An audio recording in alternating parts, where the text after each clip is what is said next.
Today, I'm going to tell you how to make the 100% detox Amla lemon ginger juice. For this, I add 1 cup of amla nicely washed and chopped. I then add some ginger, which is again chopped finely. Amla provides coolness to the body and ginger actually helps digestion. We then add water enough to submerge these vegetables and nicely give it a grind. Here you can see nice pure juice which is available.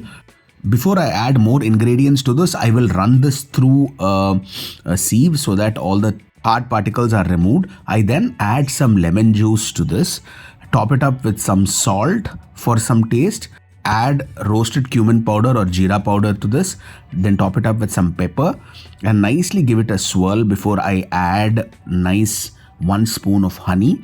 This is completely optional for diabetics and you can continue without the honey. Now your detox juice is ready to be had.